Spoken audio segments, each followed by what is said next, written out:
বন্ধুরা, এই যে 29 মিলিয়ন ডলারের যে টপিকটা, এই টপিকটাই প্রধানমন্ত্রী শেখ হাসিনাকে বাংলাদেশে নিয়ে আসবে এবং প্রধানমন্ত্রী শেখ হাসিনার নেতৃত্বেই বাংলাদেশ এগোবে। আপনাদেরকে আমি আজকে ক্লিয়ার করে বলছি। দেখুন, এই যে 29 মিলিয়ন ডলারের যে বিষয়টি, এই বিষয়টি আসলে একটি মাস্টার প্ল্যান।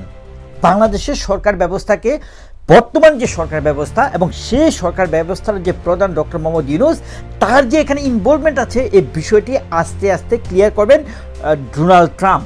আর যে কারণেই তিনি প্রথমে বলেছেন যে সরকার ব্যবস্থায় পরিবর্তনের জন্য, অবকাঠামোগতভাবে পরিবর্তনের জন্য যে অর্থায়ন করা হয়, পরবর্তীতে আসে যে সরকার উৎখাট করার জন্য। তৃতীয়বার তিনি বললেন যে কাদেরকে আসলে যে রেডিক্যালদেরকে এস্টাবলিশ করার জন্য। মোট কথা হচ্ছে ধাপে ধাপে তিনি এগোচ্ছেন। ফাইনালি তিনি ডিসক্লোজ করবেন যে এখানে এই যে 29 মিলিয়নের যে খেলাটি খেলেছে, সেখানে কালপ্রিট কে, সে কালপ্রিটকে তিনি ফিগার আউট করবেন। তিনি একবারে এটা বলছেন না, তিনি ধাপে ধাপে এটা আনছেন, জিনিসের একটা ব্যাকগ্রাউন্ড ক্রিয়েট করছেন, এখানে একটা পরিবেশ সৃষ্টি করছেন এবং সেই পরিবেশটা যখন কমপ্লিট করবেন, ব্যাকগ্রাউন্ড ডান, এখন মিউজিক ডান, এখন পুরোপুরিভাবে পরিবেশটা যখন সেট আপ হবে, তখন দেখবেন যে এক ধাক্কা দিয়ে এই ডক্টর মোহাম্মদ ইউনূসকে সরকার ব্যবস্থা থেকে সরিয়ে দিবেন। এটাই হচ্ছে ডোনাল্ড ট্রাম্প এবং নরেন্দ্র মোদীর মাস্টার প্ল্যান। বন্ধুরা, যারা বারবার বলছিলেন যে এই যে আপনার জাহিদ যে নাগরিক ঐক্যের যে নেতা জাহিদুর রহমান, বারবার এসে আপনার বড় বড় লেকচার দেয় যে ডোনাল্ড ট্রাম্প এসেছে কি হয়েছে, সরকার ব্যবস্থায় আমেরিকার কূটনীতিতে কোনো পরিবর্তন আসে না। বিভিন্ন ধরনের ইনিয়ে বিনিয়ে প্রধানমন্ত্রী শেখ হাসিনাকে কেন্দ্র করে এবং তার যে নেতা মান্না ভাইকে শহীদ মিনারে ঢুকতে দেওয়া হয় নাই, সেটার প্রতিবাদ পর্যন্ত কিন্তু সে করে নাই। এত বড় ভণ্ড এজিগুলা, এই জামাতি এজেন্টগুলো এত বড় ভণ্ড। এই জাহিদুর রহমান হচ্ছে বাংলাদেশের one of the top culprit at this moment.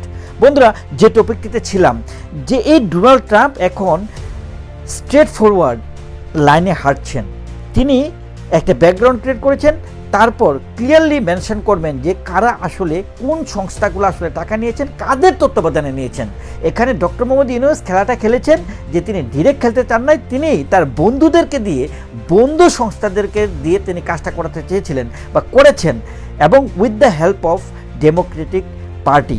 কিন্তু এই যে ডেমোক্রেটিক পার্টি, এখানেও একটা বিষয় আছে, এখানে হয়তোবা ক্লিন্টন ফ্যামিলির হাতও থাকতে পারে বা তাদের অর্থায়নও থাকতে পারে। কারণ এখানে আপনারা খেয়াল করে দেখুন, ডক্টর মোহাম্মদ ইউনূস, তার নামে যে মামলাগুলো চলছিল, প্রধানমন্ত্রী শেখ হাসিনা তাকে যে হার্ড টাইমের মধ্যে দিয়ে তাকে যেতে হয়েছে, সে জিনিসটা থেকে নিজেকে বাঁচানোর জন্য হলেও হয়তোবা সে এই পন্থায় অবলম্বন করেছেন। এবং আপনারা ভুলে যাচ্ছেন কেন, জো বাইডেন যেভাবে চুমু খেয়েছিল ডক্টর মোহাম্মদ ইউনূসকে, এটাই প্রমাণ করে এই যে সংস্থাগুলা 29 মিলিয়ন ডলার পেয়েছে, সেখানে ডক্টর মোহাম্মদ ইউনূসের হাত আছে এবং সেটা ইতিমধ্যেই প্রমাণিত। এবং আরও বেশি স্বচ্ছতার ভিত্তিতে ক্রিস্টাল ক্লিয়ার করবেন ডোনাল্ড ট্রাম্প।